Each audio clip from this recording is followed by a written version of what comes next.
Hi, good morning. Welcome back to the industry, and I'm excited, really excited about today's discussion, which has to do with young girls. Yes, I'm continuing with the video I shared earlier at Marie Stops, where I was talking about expired pads and menstrual periods and cleaning and all that. And I thought there's something I didn't share more in detail, which has to do with infections, candida, and mainly candida in schools, and the panties we buy for our girls, and the sanitary pads that they use. And I thought I would just put out this clear. I know most parents know what to do, and probably they've been doing it right.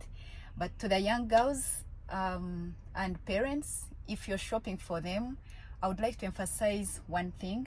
Please buy for them cotton panties or knickers. We call them knickers.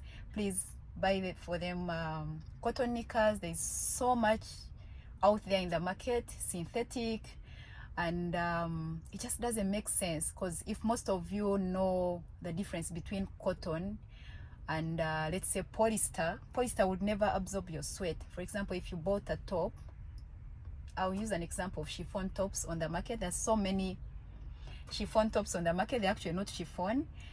Chiffon, if you say chiffon or chiffon, depends on the nursery school you went to. Like some of us didn't study baby class, so bear with us. So I will still emphasize, please get 100% cotton panties. However much they're expensive, buy 2 instead of buying 10 synthetic panties. And then 2, buy for them enough pads, so they don't go to school and then they feel they have to budget. I have to use one pad every day because I don't have enough. At least instead of buying for them 10 packs of juice, buy for them enough pads, so they are able to change at least 3 times a day, in the morning when they wake up, and then lunchtime, and in the evening when they shower, to avoid infections. Then 3, if they feel anything abnormal down there, if they feel anything irritating, or they don't feel like it's normal for them, encourage them to go for treatment. Let them not keep it on and keep it on. Encourage them to go for treatment at school, at the sick bay, or when they come back home. I mentioned earlier, get in a routine of taking them for checkups every time they come back from school. You can couple it together with malaria, typhoid, and infections, so that you're looking out for those 3 things every time they come back from school. And also so they don't infect the people back at home, because most times we get the children from school, we don't check if they're fine, if everything is okay, then they get back home and then they infect everyone at home. So get in that routine. It's cheap, I think. Okay, it's not cheap, but I mean, health is wealth.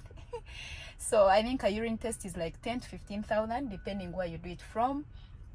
And then you're sure they don't have candida or they don't have any other infections. And then the other thing to look out for is encourage them to drink a lot of water, so they're able to push out whatever they have in their system on a daily. Because imagine you're seated on your susu the whole day, and you only use susu in the morning and in the evening when you're going to shower. So encourage them to drink a lot of water, because then they're able to flush out. If there are any small infections, they'll be able to flush them out. Yeah, because you see most of the women suffering at old age or at later stage when we are done with campus. It's because of those infections we didn't treat earlier. So they keep piling up, and by the time you finish campus, things are complicated, and then you spend more money at the hospital. So encourage them to drink a lot of water, and herbs, if you can find some herbs. There are some herbs which are so good for our bodies. They just boil it and drink it. And maybe in my next video I can share a bit of different herbs that they can take, or even you can take. Thank you so much. Until next time, this is the industry. Subscribe, share, like.